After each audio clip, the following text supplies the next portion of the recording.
Okay, so the office that I'm running for is for State Senate in District 10, and I have lived in Idaho. I don't want to like age myself, but I've been here for over 4 decades, and I've lived in Middleton for 20 years.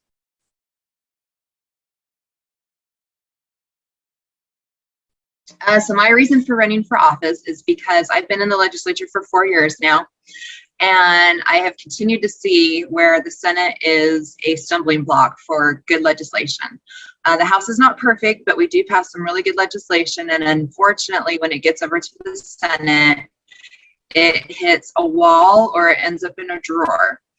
And in order to be able to facilitate better legislation in the state of Idaho, we need to make some changes over on the Senate side. And I think it's a good time now to bring in younger, fresher ideas.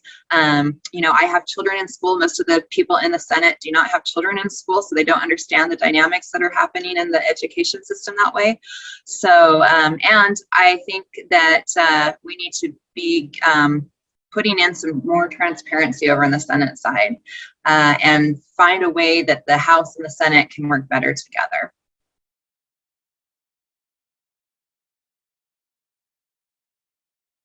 Well, like I said, I've been in the legislature for 4 years, and so I have that experience. Prior to that, I was I guess you could call me a citizen lobbyist or citizen activist. So I was working on education issues in a bunch of different areas there.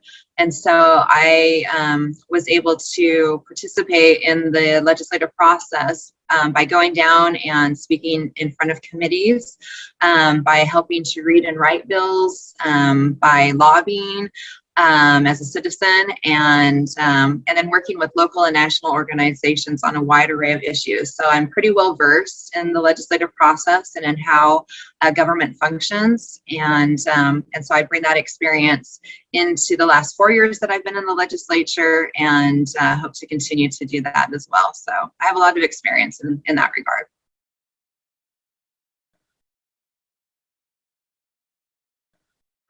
I would say probably the top three are still taxes, because a lot of people are paying taxes and we can't seem to be giving any tax relief to the people of Idaho. Health freedom is a huge concern. I continue to hear about that, and I've been working with people on that issue. And then education choice is another one. Parents want choice in their education, and that is where the money follows the students, so that we're funding students and not systems. And then two others are growth that's occurring in Idaho and our water resource.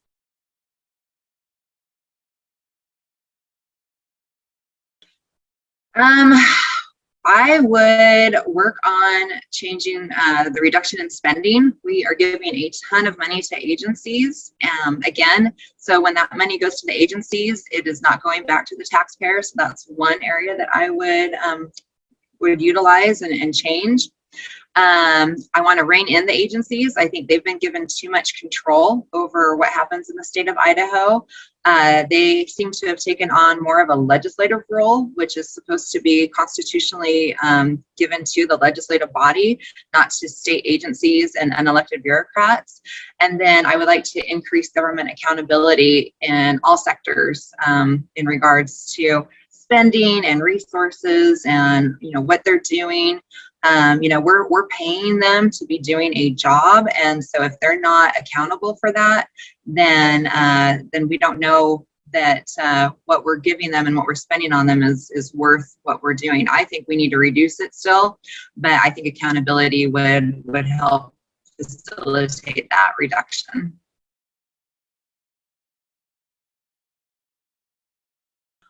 I think education has a lot of problems.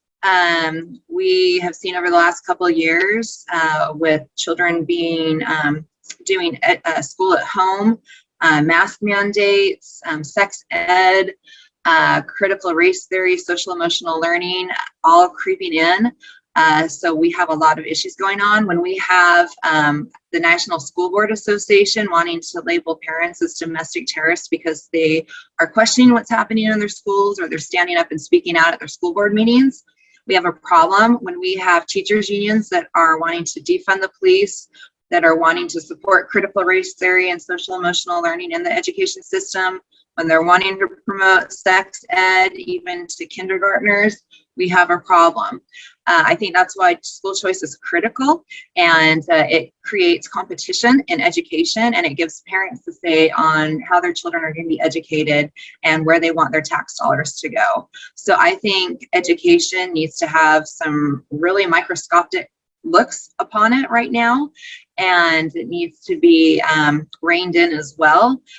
Because throwing more money at it is not fixing our situation. Our students are doing worse, and a lot of this started with Common Core coming into the schools.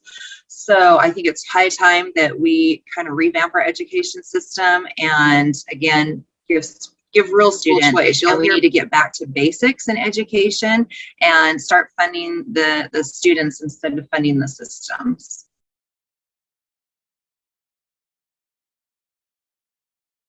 Let's see. I am a proven conservative. I'm the only proven conservative in my race.